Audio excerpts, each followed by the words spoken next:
Esta es como una receta ahí, una receta general para fertilizar árboles o arbustos pequeños en el jardín, en suelo. Eh, Se utiliza fertilizante triple 17 y otro que se llama sulfato de amonio. Esos son muy frecuentes de usar, entonces se pueden conseguir fácilmente. Hay otros fertilizantes. Ya hay nuevos. Voy a actualizar esta diapositiva porque bueno, de hecho yo creo que sería bueno de una vez aquí. Por ejemplo, el triple 17 se puede sustituir por otros, nitrofosca, por ejemplo, nitrofosca y ahorita me acuerdo del otro y lo apunto.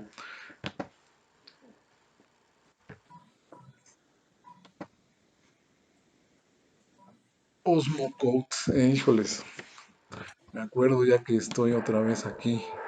Estos tienen también nitrógeno, fósforo y potasio. Os- Y estos los puedes conseguir seguro allá en Estados Unidos. Este, digo el triple 17 también, pero estos son, digamos, ya nuevas tecnologías de liberación lenta y eso. Entonces puedes usar este triple 17 o si no alguno de estos otros dos o algún otro que te recomienden por ahí también. Luego en las tiendas hay personas que recomiendan algún otro fertilizante.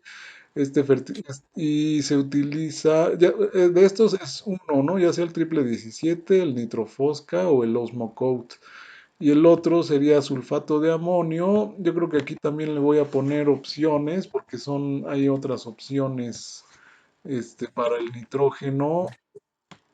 Le voy a poner aquí entre paréntesis, también se utiliza la urea, nitrato de amonio, hay nitrato de potasio también y nitrato de calcio. Nitrato de calcio. Bueno.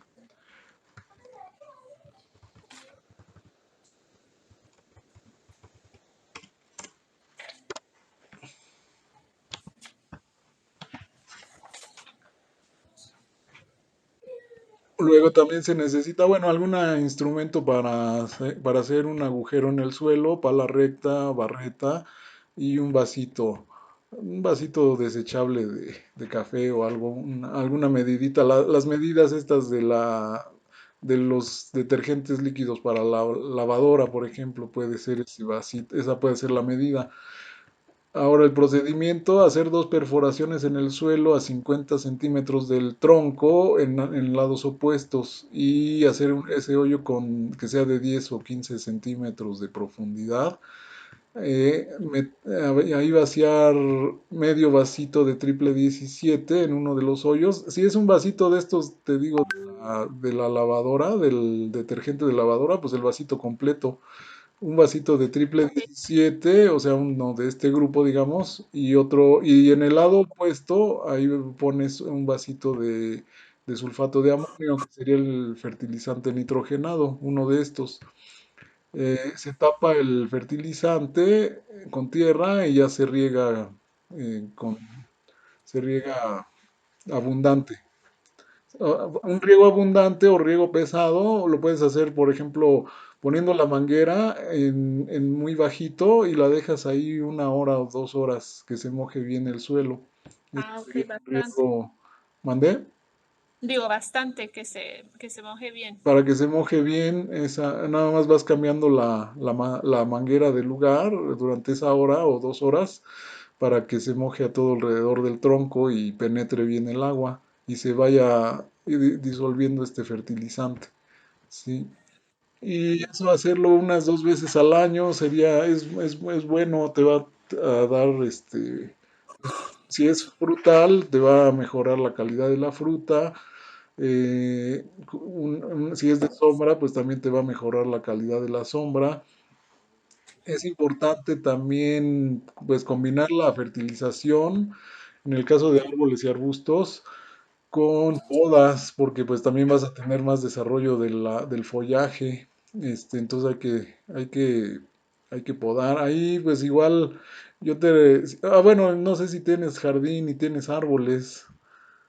Este, Sí, tengo dos árboles ahí y dos palmeras que eventualmente vamos a tirar ajá, porque sí, estorban. Y como le digo, tengo espacio como para hacer un jardincito, pero eh, todavía no. Espero que en unas par de semanas ya eh, le comente yo a ver qué puedo hacer ahí para que me ayude. bien, Es que acá el clima está así súper seco y todos los jardines y lo que sea es pura tierra de esa dura, apretada que sí, necesita uno pues trabajar y mover eso. Entonces, pues sí, necesito meterle mano ahí. Voy a poner a mi esposo a ver qué es- hace. que vaya al gimnasio ahí en el jardín, que haga gimnasio ahí. Fitness, ¿no? Sí, Sí. fíjate, eso te iba a comentar. En esos climas muy secos, suelen ser los suelos muy fértiles, curiosamente. Son muy Ah, sí. fértiles. El problema es que nos falta uno de los nutrientes principales, que casi no hablamos de él, pero es el agua, ¿no? Sí. Pero en un desierto normalmente hay unos desiertos, hay lugares donde hay pues suelos muy salinos en los desiertos, pero en general los desiertos lo único que les falta a los suelos del desierto es agua y poniéndoles agua pues se vuelven muy fértiles. El mismo caso que te estaba comentando la vez anterior y esta de todo el valle, ¿cómo se llama? Imperial de California y todos esos Ah, lugares, sí.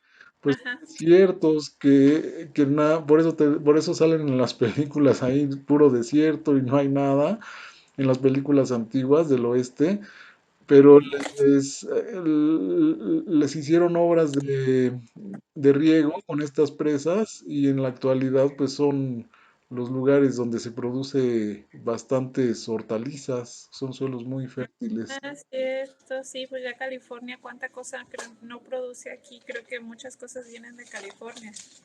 Sí, California es el primer productor de hortalizas de Estados Unidos, la primera oferta de hortalizas es la fuente de hortalizas de Estados Unidos. Es Mm, el competidor de México. sí, México sí está fuerte, ¿eh? Sí, sí tiene también, pero pues es todo México con todo. y bastante porque fíjese perdón que interrumpa, aquí casi todas nuestras compras de mandado, vamos a una tiendita que tiene todos sus verduras y frutas y toda la cosa son orgánicas. Y yo creo que un 80% de las cosas que tienen ahí son de México. Ah, sí, también. Fíjate que México es el primer exportador de hortalizas orgánicas a Estados Unidos. Mm, También se está especializando en cubrir esa parte, porque en Estados Unidos tiene mucha demanda la verdura orgánica y hay normas porque hay algunos plaguicidas prohibidos en las hortalizas orgánicas. Entonces tienen que cumplir estas normas, también se hacen análisis, sobre todo pues en Estados Unidos que tienen más avances en la implementación de estas técnicas, ujú. tienen laboratorios donde pues los lotes que van llegando de verdura van tomando muestras y las mandan a analizar para que no tengan residuos de plaguicidas, Ok. cumplan con todas las normas para hortalizas orgánicas, ¿eh? Sí, bueno, pues sí, van saliendo temas, es interesante todo eso. Entonces te decía que a lo mejor eventualmente te podría servir algo de aprender un poquito de podas. De eso me puedes preguntar, en cualquier momento, igual más adelante, cuando lo necesites. Ok. Yo, por ejemplo, en los grupos de Facebook, me, me mandan, luego les pido, mándame foto de tu árbol y yo en el paintbrush te indico qué ramas le tienes que cortar, ¿sí? Y entonces Ah, es muy, ahora ya tenemos muchas herramientas para poder hacer, ahora sí que la asesoría a distancia y es ujú. muy cómodo. O sea, tú me mandas algunas fotos, yo te oriento dónde podar y ya tú haces la poda. Ok, sí, perfecto, estaría Digo, muy tú bien. te lo, no, tú la haces, no, pon a tu esposo o al jardinero a que lo haga, pues, ¿no? Sí, yo le digo, yo soy la patrona y ahí te pones a Tú te, trabajar. tú te pones con el plano y le dices, córtale ahí o córtale allá. Sí, porque el área que le digo que tengo, bueno, que está ahí como cercadita y que tiene un poquito de tierra eh, como más floja, Sí, a un lado de ahí está un árbol y pues la mitad de las ramas le tapan ahí, yo me fijo que tapan el sol que pega ahí. no, también eso. Y también hay que regular, con la poda igual también regulas la cantidad de luz que le llegan a tus hortalizas o a tus otros árboles. ¿Eh? También eso pues también se diseña, digamos, se hace un plan de poda para teniendo en cuenta eso, la cantidad de luz que se necesita. ¿Sí? En esta Ok. otra diapositiva, pongo algunos lugares para surtirse de materiales aquí le puse para hidroponía, en general, pues para horticultura. Nada más que aquí la limitante es que están como para aquí cerca bueno, estos todos están en el Valle de México, en Hydro Environment aquí en Tlanepantla, el semillero en el centro, Pancho Jardines en la colonia Roma, la Semilla Grow Shop en Coyoacán, taller de hidroponía en la Facultad de Ciencias de la UNAM.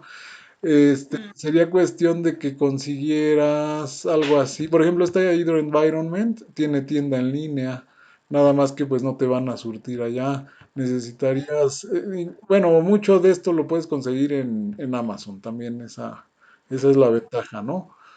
Por ok, ejemplo, estos fertilizantes que te estoy aquí mencionando, si tú te metes en Amazon, seguramente aparecen, ¿sí? ok, ok. Sí, todos estos, urea, nitrato de amonio, de potasio, calcio. Triple 17 igual, seguro aparece ahí en Amazon.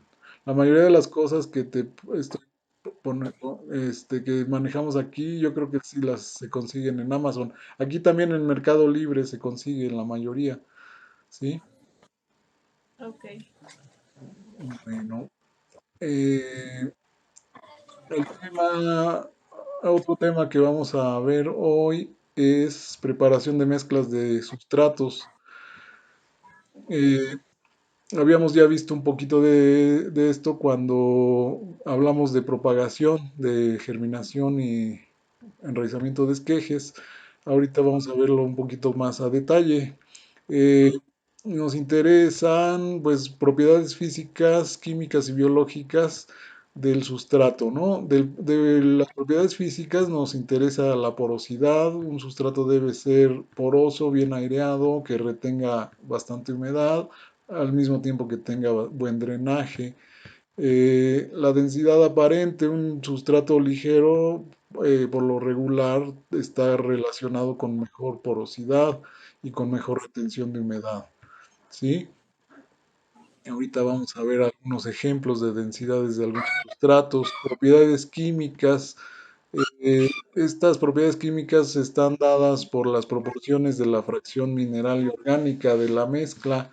La fracción mineral, por ejemplo, las arcillas son de origen mineral y nos dan capacidad de intercambio de cationes, le llamamos. Es decir, que estas arcillas retienen, lo vamos a ver más adelante con más detalle, retienen en su superficie, son partículas muy pequeñitas y en su superficie tienen cargas eléctricas, normalmente la mayoría negativas, y ahí eh, se unen o se acercan, más bien no es porque se unan, no es un enlace químico, sino es una atracción nada más de tipo electromagnético, positivo o negativo.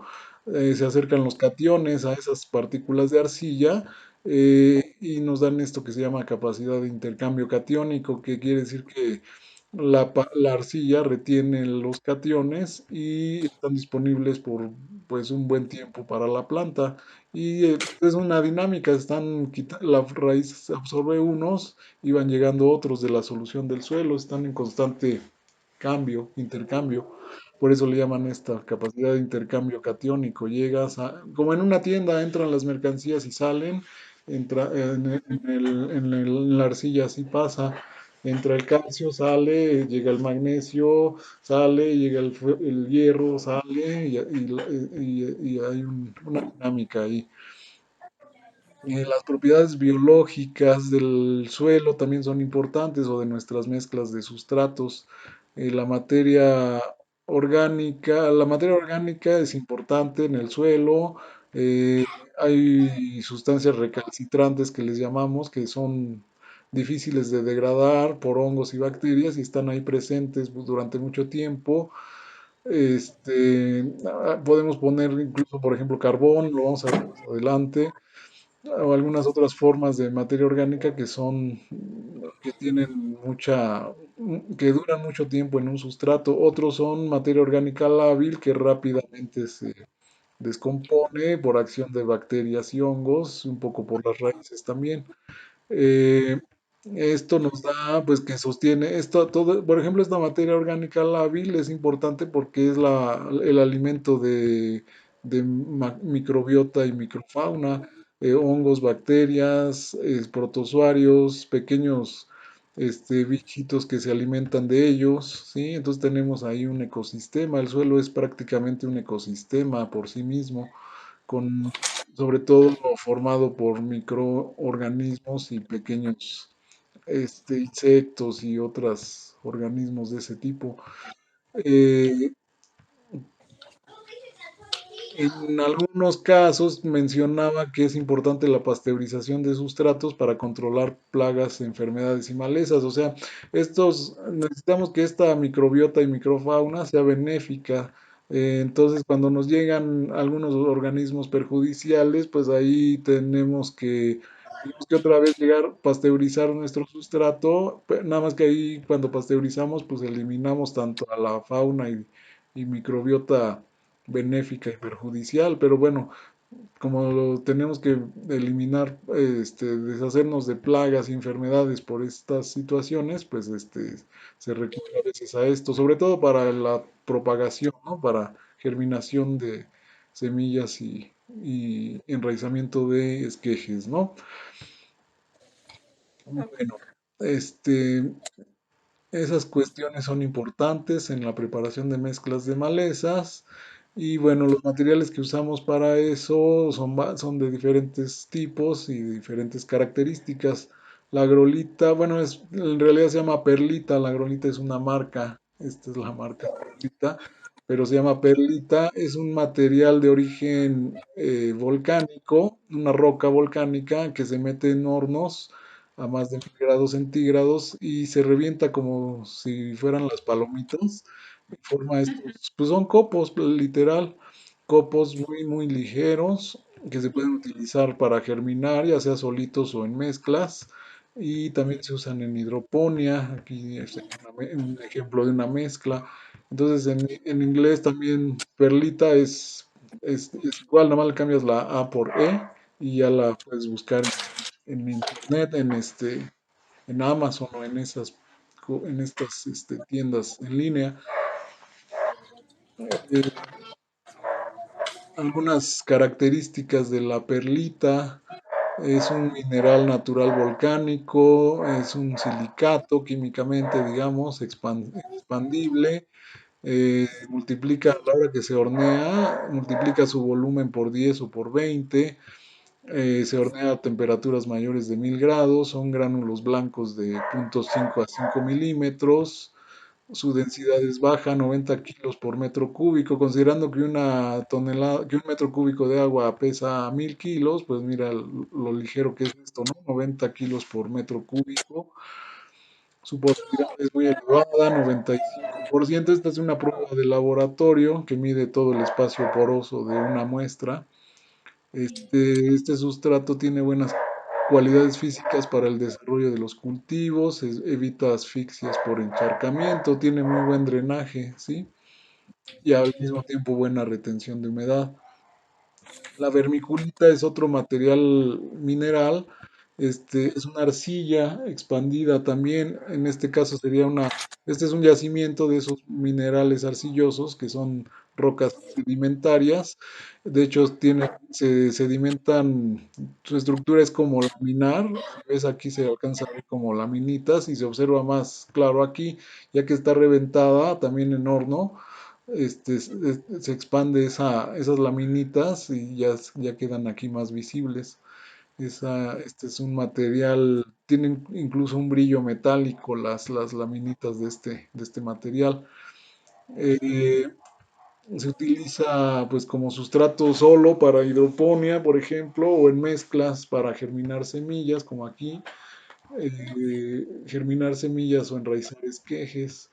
Aquí también, por ejemplo, aquí esta germinación en este caso sería un forraje.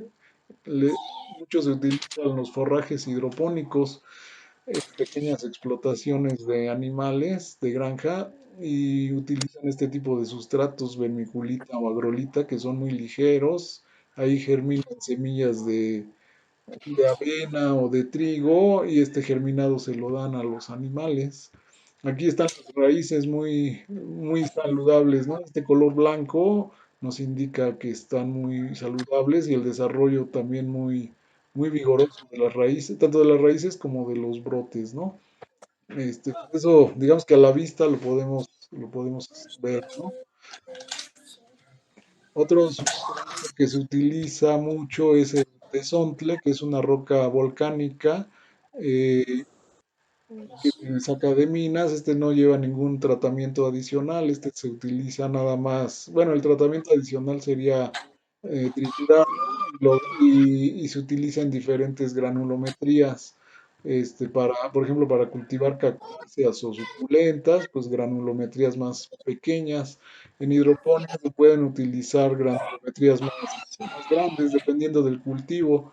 Los jitomates, que tienen una raíz muy vigorosa, de muy amplio desarrollo, pues se pueden cultivar en tezontle más grueso. En jardines también se utiliza porque hay tezontles de color rojo, básicamente hay tezontles rojos y negros.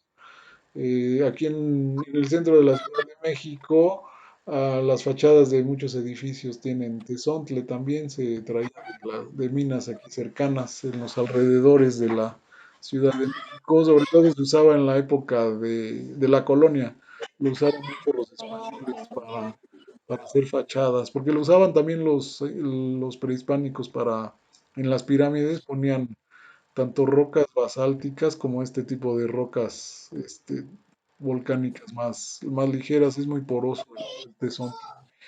Aquí dice sustrato para suculentas y cactáceas, retiene humedad, da porosidad a los sustratos, permite el libre paso del agua, es rico en hierro ya que es una roca de origen volcánico. Aquí habla que es un recurso no renovable, pero bueno, ya cuando uno se pone a estudiar y ya es lo malo de estudiar, luego aquí resulta que pues no es no es que no sea renovable, sino que en el interior del magma, que cuando el magma va saliendo a la superficie, pues va formando nuevo tesontle, entonces en realidad no es tan cierta esa aseveración, pero bueno, nuestro curso no es de geología, ni tampoco de ambientalismo, ¿verdad? Si me oyeran los ambientalistas ya me estarían crucificando. Sí, no, con eso que está todo eso tan de moda. Luego otro sustrato es este pit moss, ya lo habíamos comentado en la práctica de preparación del sustrato. Este pit moss bueno, su origen es este tipo de vegetación, musgos, que crecen en lugares muy húmedos, en lugares muy al norte de Estados Unidos, de Canadá, de Europa y de Asia. Estos yacimientos este material se va acumulando, esto como en todos los bosques y selvas, este material cuando se van secando los musgos, pues se va acumulando el material porque son lugares muy fríos y de poca pendiente. Entonces se acumula por miles de años y esos yacimientos de ese material orgánico se llaman turberas. De hecho al pit moss también le llaman turba. Eh, Esto, pit moss, por ejemplo, moss es, es el nombre de estos musgos, ¿no? Es musgo en inglés. Eh, Estas turberas, pues prácticamente las cortan como si fuera un queso con una cuchilla y directo, como está comprimido, son estratos o capas de muchos metros de espesor, 10, 20 metros de espesor, pues las van trabajando por capas y pues ya está compactado, entonces nomás lo cortan, lo envuelven con este plástico termoformable o termomoldeable y pues así lo venden literal, nada más lo empacan y listo, queda listo para vender. Ya uno lo va desmenuzando y pues este material, por ejemplo, esta paca creo que es de un pie cúbico y de aquí pues salen varios, se descompacta y ya salen muchos, muchos litros de sustrato, ¿no? 100 litros o algo así. Entonces, sí, también tiene esa ventaja, es caro, pero también como viene compactado, conviene comprarlo compactado, esa sería una recomendación, porque luego venden bolsas ya descompactado y te dicen, pues son 10 litros y te dan un precio altísimo. Ahorita vamos a ver, creo que adelante viene una foto de la diferencia en el Home Depot, lo que cuesta una paca de estas y lo que cuesta un costalito de 10 litros o de 80 litros, creo, de este mismo pit moss ya descompactado. Y el precio, pues se vuelve mucho más elevado cuando ya te lo venden descompactado. Entonces conviene comprarlo así. Se utiliza, pues se puede utilizar solo o en mezclas para germinación de plantas, de semillas o para enraizamiento también, ¿sí? Aquí, bueno, creo que todos los ejemplos que puse son de germinación. Esta es la empresa que te digo que está aquí en el Valle de México, en Tlanepantla, Hydro Environment. Se especializan más pues ya en hidroponía, pero sí venden semillas, sustratos, el polvillo de coco que vamos a ver más adelante, el peat moss.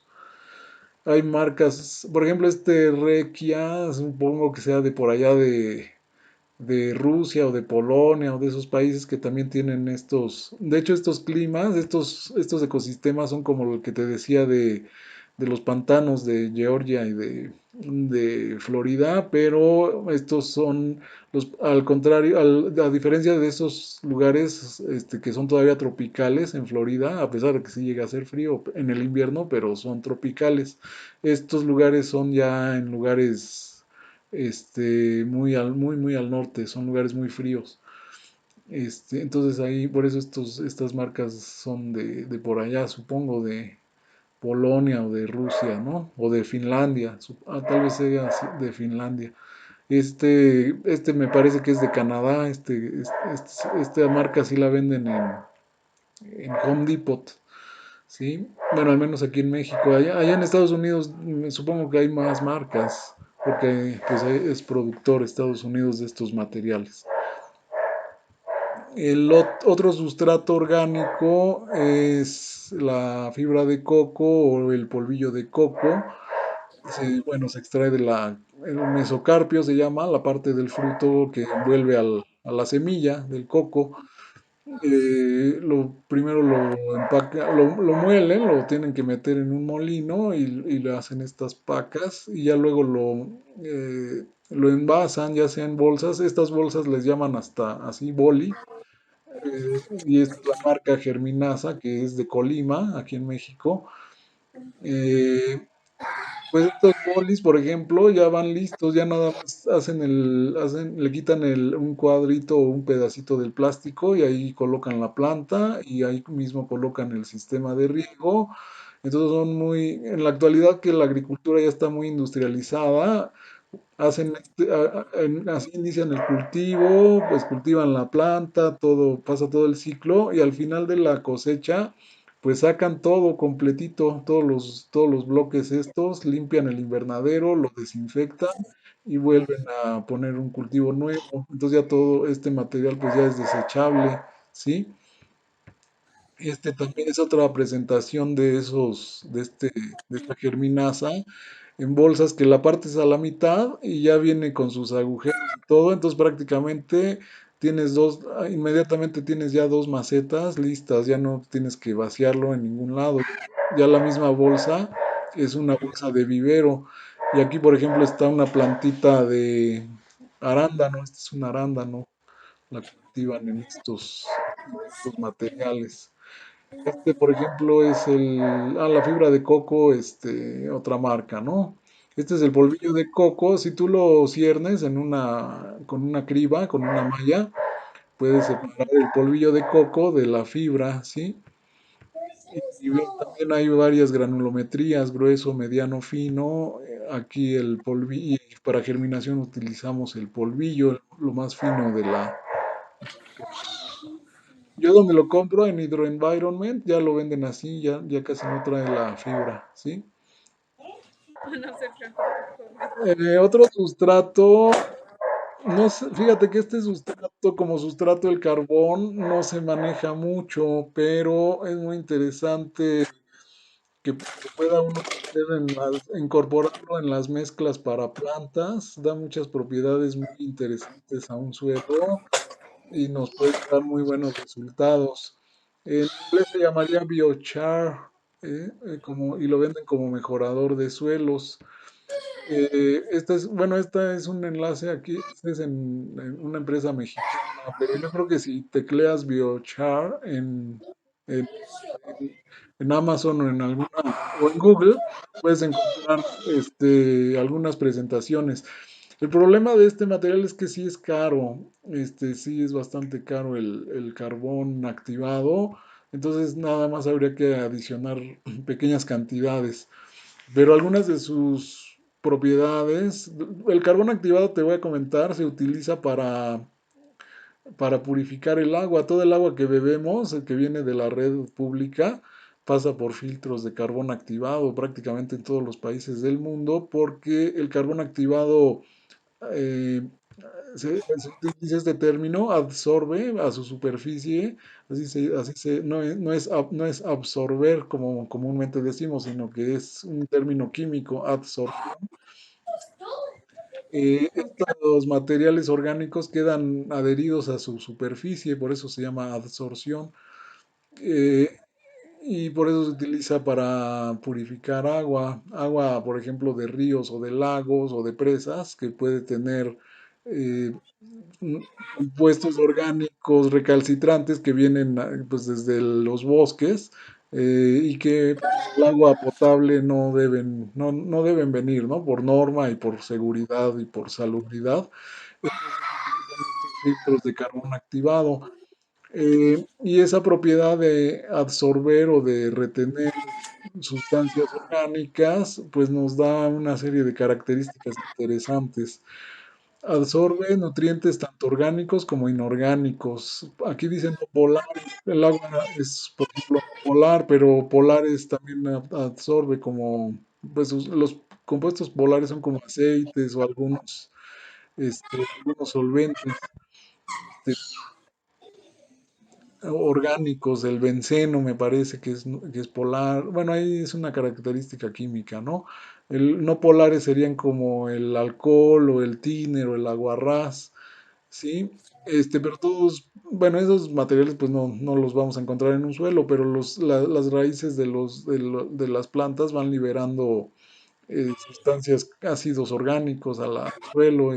No sé si has oído de los ácidos húmicos y fúlvicos, por ejemplo, seguramente has escuchado. Esos se utilizan como nutrientes o como aditivos para soluciones nutritivas porque tienen propiedades de quelatantes de minerales, de nutrientes de las plantas. Bueno, entonces de carbón absorbe estas sustancias orgánicas y los libera, tanto orgánicas como inorgánicas, nutrientes y sustancias orgánicas, y los libera lentamente hacia el sistema radicular. Entonces vamos a tener mejor eficiencia en el uso de nuestros fertilizantes, no se van a lixiviar rápidamente como sucedería en una mezcla pues totalmente mineral, por ejemplo, ¿no? Eh, Ok. eficientiza el consumo de fertilizantes, evita pérdidas por lixiviación, lo que te estoy comentando, promueve el asentamiento de microorganismos benéficos en torno a la rizósfera. Entonces, estos materiales que se pueden ir liberando de las raíces de las plantas y que cuando se acumula, si se llegaran a acumular, también pueden llegar a ser tóxicos para la misma planta, pues en estos carbones tienen esa propiedad de que las bacterias se crecen, forman películas alrededor de estos carbones y van descomponiendo estos materiales orgánicos que van liberando las raíces, o sea que nos evita la formación de sustancias tóxicas que las mismas plantas van generando, no que sean eh, sustancias que llegaron de otro lado. Aumenta la capacidad de intercambio catiónico, ya veíamos que eso tiene que ver con la buena disponibilidad de nutrientes. Posee una marcada tendencia a estabilizar el pH, esto es muy importante. El suelo del pH, después vamos a ver, nos interfiere en la disponibilidad de casi todos los nutrientes del suelo. ¿Sí? Entonces el carbón activado nos mantiene, nos amortigua cambios de pH, entonces eso es muy importante. Mejora la estructura del suelo y capacidad de retención hídrica también, por ser un material pues un poco de tipo rocoso. No es roca porque es de origen vegetal, este, pero sí tiene esa consistencia de una partícula, ¿no? Favorece la formación de compuestos orgánicos estables, como dice aquí glomalina, que es una sustancia que aglomera el suelo, ¿sí? Le da propiedades cementantes al suelo. Entonces también, bueno, son varias de las ventajas que tiene el uso de carbón activado en mezclas sobre todo para macetas, ya sería esto, ¿sí? O incluso mezclar carbón en el suelo. Ahora con este asunto del cambio climático, pues una de las estrategias para secuestrar carbono es incorporar carbón vegetal a los suelos de bosques o suelos de cultivos o suelos de jardines, suelos agrícolas o suelos donde hay ganado. Eh, a los agricultores incluso les benefician con lo que le llaman bonos de carbono y ellos pueden mejorar pues la entrada de dinero por esos bonos de carbono si ellos demuestran que están incorporando carbón a los suelos de su cultivo, de su pues, rancho ganadero o en un suelo forestal, por ejemplo, ¿no? Es la diferencia de incorporar carbón en el suelo o incorporar pues hojarasca o leña triturada, por ejemplo, es que el carbón activado, comparado con por ejemplo, con leña triturada, pues el carbón activado puede durar hasta de 100 a 200 años en el suelo, mientras que el, una madera triturada puede durar máximo 50 años, digamos. Entonces tiene más valor en esos programas de bonos de carbono, tiene más valor incorporar carbón, por ejemplo, a los suelos, ¿no? Bueno, este es como un comercial para quitarme la contradicción que tengo con con los ambientalistas, ¿no? Esta es una recomendación interesante. No es contradicción, pues me caen bien, pero este sería, pues carbón activado puede venir en diferentes presentaciones, ¿no? Gránulos grandes, pequeños o hasta muy finos. Hay unos filtros que usan carbón casi pulverizado también, ¿no?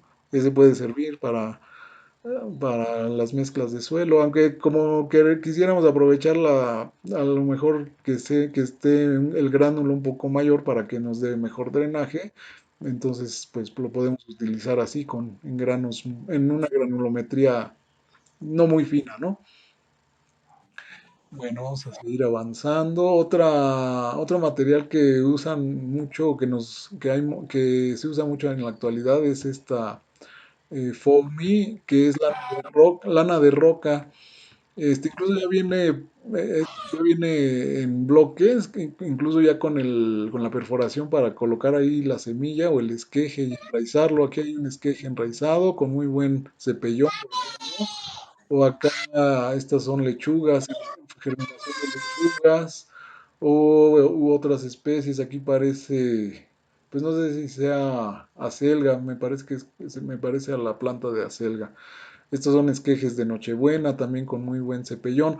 Este material es roca que la funden y luego la soplan con aire caliente y se forman unas fibritas como no sé si conoces los algodones de azúcar, pues ahí en Estados Unidos también se usan mucho, ¿no?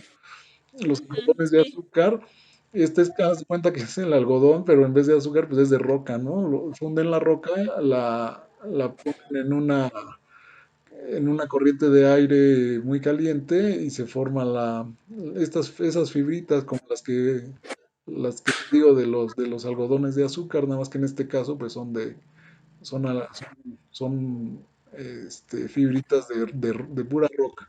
Entonces muy poroso, muy buen drenaje, súper buen drenaje y muy bueno para hidroponía, pero también muy bueno para germinar semillas y enraizar esquejes, ¿no? En hidroponía también hay bloques más grandes que se meten dentro ya de una bolsa de vivero y se hace hidroponía, por ejemplo. Bueno, otro sustrato que se llega a utilizar en mezclas o solito, pues es el acerrín. Ahí nada más habría que tener cuidado de que sea compatible con la planta que nosotros vamos a cultivar porque nos puede interferir las resinas, por ejemplo, cuando el acerrín es de pino o de alguna especie de conífera que tienen muchas resinas, puede alterarnos el crecimiento de algunas plantas. Entonces, para asegurarnos de que nos va a servir bien, pues lo podemos compostear el acerrín con estiércol o solito, y utilizarlo así, ya composteado. Aunque yo lo he utilizado crudo, así se dice, que tal como viene, y no me ha dado mayores problemas, ¿no? En la mayoría de las plantas. Se podrían poner amarillas, ese sería el primer síntoma de que de que la planta no se adapta bien a este material, pues sería que se ponga amarilla, porque empiezan a crecer bacterias hongos y bacterias que empiezan a descomponer el acerrín y le están quitando nutrientes a la planta, ¿no? Si tenemos ese caso, entonces pues mejor hay que compostear el acerrín antes de utilizarlo. Y en muchas de las mezclas de sustratos que nos venden, que vienen de Estados Unidos, para vivero, traen acerrín precisamente composteado, lo compostean muy bien y vienen mezclado con esos sustratos.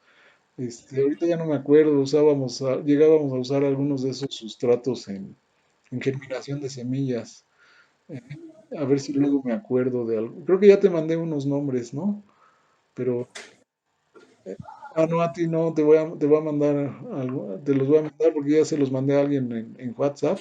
Entonces, aprovechando, voy a buscar esa información y te la envío porque estos sustratos los puedes conseguir allá en Estados Unidos.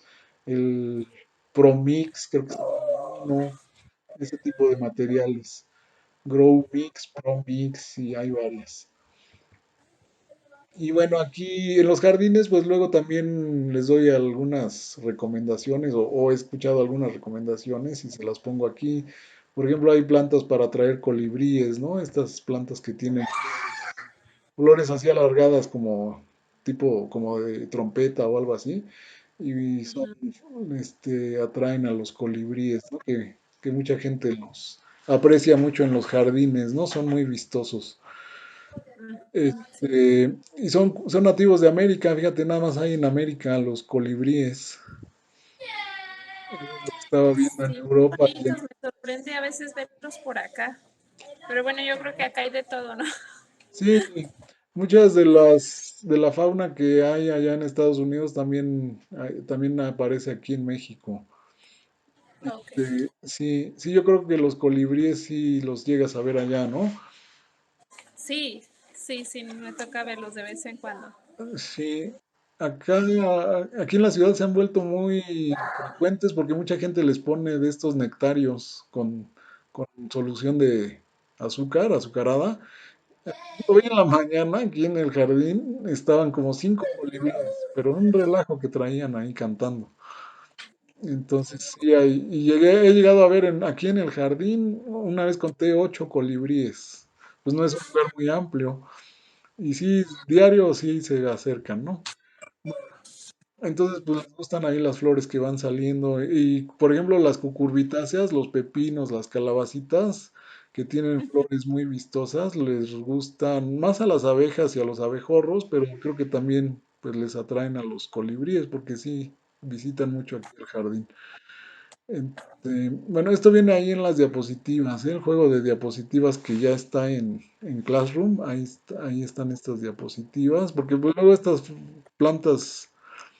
Además, nada más nos dan el nombre científico, Salvia fulgens, común en bosques de pino de la Ciudad de México, Xochimilco, bueno, Agastache mexicana. Pero fíjate, allá en Estados Unidos la gente, como dicen, hay de todo. Te aseguro que si buscas en Amazon estas especies, hay quien te vende las semillas, ¿eh? Yo he, Ujú. he visto que venden semillas de así de cualquier cosa. Entonces a lo mejor te puedes conseguir a alguien que te las mande pues por Amazon. Que la tenga, ajá. Por Amazon es más difícil, a lo mejor por eBay. Por ejemplo, yo compré unas semillas de arándano y en Amazon no me las vendían, no las conseguí, pero por eBay sí me las mandó alguien de Wisconsin, creo, y Ah, otro me mandó un sobrecito, bueno, le compré yo el sobrecito de semillas de arándano rojo y otro fue de Finlandia también, pero eso sí, nada más por eBay, porque en Amazon pues tienen un poquito, en realidad son más cuidadosos, que debería ser así, porque el manejo de semillas de un país a otro es delicado, pueden traer enfermedades y malezas y eso. Pero bueno, de claro. todas maneras, pero sí te doy el tip, porque Ok, te digo, puedes encontrar quien te venda estas semillas, ¿no? Y es bueno tener el nombre científico porque pues ese es el mismo aquí o en Estados Unidos o en Finlandia o en donde sea, ¿no? Y ellos sí lo manejan los que venden las semillas. Bueno, la siguiente también es algo así de algunas curiosidades que luego han salido de preguntas en estos cursos. Las hojas, el movimiento de hojas y ramas tiene sus nombres en botánica. Estos movimientos se realizan mediante cambios en la turgencia o en la presión interior de las células. ¿Sí? Son como músculos, literal. Termonastia es cuando la respuesta a cambios en temperatura, por ejemplo, plantas en invernadero, cuando hace mucho calor, las plantas del jitomate se enroscan, por ejemplo, dentro de un invernadero. La nictinastia es respuesta a cambios en luminosidad. Se da en muchas leguminosas. Cuando ya se van a dormir, por ejemplo, algunas guamúchil o no sé, el guaje, varias leguminosas, cuando ya se hace tarde empiezan a doblar sus hojitas y dicen, no, pues ya se fue a dormir. Son cambios respuestas a la luminosidad. La seismonastia, respuesta a descargas eléctricas, las plantas carnívoras que atrapan ahí a las moscas de las que ellas se alimentan, ¿no? Y pues son movimientos literal como los movimientos musculares que hacemos nosotros. Tigmonastia, respuesta al contacto, como la mimosa púdica, esta plantita que la venden mucho como ornamental. Vergonzosa también le llaman a esta mimosa púdica, ¿no? Bueno. Y por ahí otra cosa, alguien me preguntaba que de dónde sacaban la citronela, ya ves que luego la ocupan para quemar el aceite de citronela para ahuyentar los mosquitos. ujú, Y hay una planta que se llama citronela que se usa como de ornato, es pariente del geranio, de hecho es del mismo género, Pelargonium. Nada más que es esta citronela que se llama Pelargonium citriodorum. que le llaman también planta antimosquitos y que produce esto, el citronelol, el aceite, lo que quemamos cuando en esas velas que son de citronela para espantar a los mosquitos, ¿no? Pero Ajá. esas velas las hacen con este mismo aceite, pero lo sacan de esta especie que tiene mucho más contenido de ese aceite. Es un pasto, como el pasto, de hecho es el que con el que se hace el té limón, el que le llamamos té limón, Ujú. que da el sabor sabroso al té, es esa misma planta, Cymbopogon nardus. Planta antimosquito también le dicen y contiene el mismo aceite, pero este sí lo utilizan para extracción industrial, ¿no? Y esta es la flor de la citronela de la otra, de la que es un geranio.